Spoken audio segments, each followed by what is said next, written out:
चलें जी ज़मीर साहब, आप तो बड़ा इसको पॉजिटिव कह रहे हैं, लेकिन हमारे यहाँ एक्चुअली नाज़रीन होता नहीं है ना ये पार्टीज़ में, जब हम पॉलिटिकल पार्टीज़ की बात करते हैं। शराज साहब, यही सवाल लेकर मैं आपकी तरफ आऊँगी।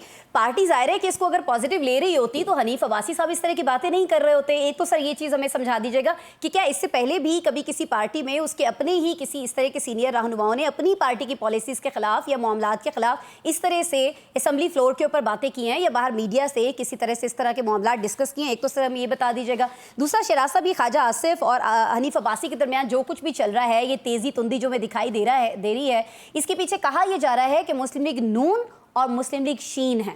आप भी ऐसा समझते हैं sir? Thank you very much Asma साहिबा। मैं दूसरे सवाल की जानिब पहले आऊंगा और इसमें कोई दो राय नहीं है। ना सिर्फ मुस्लिम लीग नून बल्कि मुस्लिम लीग शीन और मुस्लिम लीग मीन भी है। तो और सबको पता है कि कौन किसके साथ है, कौन किसके साथ नहीं है। और मेरा ख्याल है कि इसके ऊपर अगर कभी आपको मौका मिला तो आप शायद खान अब्बासी साहब को जरूर इंटरव्यू कीजिएगा। वो बताएंगे कि कहाँ पे शीन है, कहाँ पे नून है और कहाँ पे मीम है और क्या चल रहा है।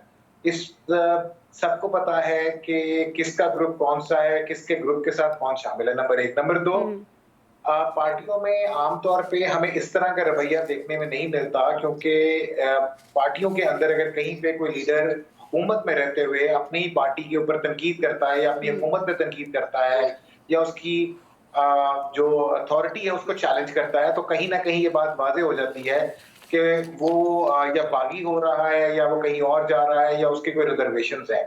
असल मोटिव्स क्या होता है, उस असल मोटिव्स की तरफ जाना जरूरी होता है। ख्वाजा आसिफ साहब का जो असल मोटिव है उसके ऊपर जाना जरूरी होगा कि क्यों उन्होंने ये सारी चीजें पॉइंट आउट की। देखें, ख्वाजा आसिफ साहब उस पर्टिकुलर कॉन्स्टिट्यूएंसी से बहुत अरसा दराज से एमएनए है और पाकिस्तान में और खासतौर पे अगर आप पंजाब में देखें तो बदकिस्मती के साथ लोकल बॉडी सिस्टम उस तरह एग्जिस्ट नहीं करता जो इस बात की बेस और रूट था कि किस तरह से ये सारे के सारे development work local body representatives के जरिए होने थे। अनफॉर्चुनेटली वो नहीं हो सका, तो एमपी और एमएनएस के रिस्पॉन्सिबल थे। और एमपी और एमएनएस के रिस्पॉन्सिबिलिटी में ये उनका फर्ज है कि बहैसियत एक निगरान जितने भी प्रोजेक्ट्स किए जा रहे हैं वो इंश्योर करें कि क्या उसके अंदर कोई करप्शन तो नहीं हो रही और क्या उसके अंदर कोई मसला मसाइल तो नहीं हो रहा।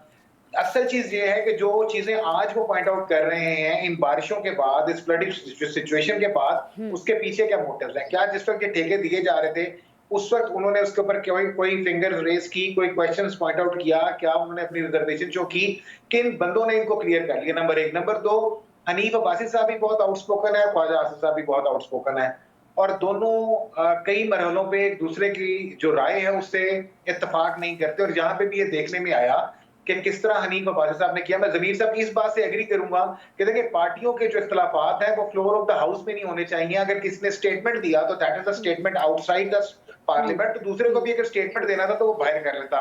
मगर हमें ये बावर करना चाहिए कि जो स्टेटमेंट्स दिए जा रहे हैं वो शाह से ज्यादा शाह के वफादारों के स्टेटमेंट है, जो किसी और को दिखाने के लिए दिए जा रहे हैं कि अगर हमारा ओपोनेंट ग्रुप उसी पार्टी का कोई स्टेटमेंट दे रहा है तो उसको काउंटर करने के लिए दूसरे ग्रुप भी हैं। जिस तरह मिसाल के तौर पे आपने बात की, तो अगर आप फैसलाबाद की बात करें, सबको पता है कि राना सनाउल्लाह वर्सेस आबिद शेर अली। मैं एक एग्जांपल दे रहा हूँ। आबिद शेर अली मियां साहब के घर का बंदा है और Rana Sanaullah belong to another group. तो किस तरह दोनों के अंदर रिफ्ट रही, खासतौर पे लोकल बॉडी इलेक्शंस में पार्टी टिकटों के ऊपर ही सारा कुछ होता रहा।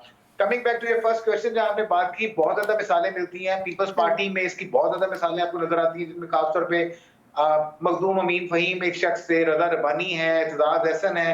पीपल्स पार्टी के अंदर आपको कंपैरेटिवली वो ज्यादा लोग नजर आते हैं। मगर जब आप उनका पॉलिटिकल हिस्ट्री की तरफ जाएं और देखें तो जू उन्होंने अपने क्वेश्चन रेज किए तो उनका पॉलिटिकल कैरियर गोशा नशीनी की तरफ जाना शुरू हो गया।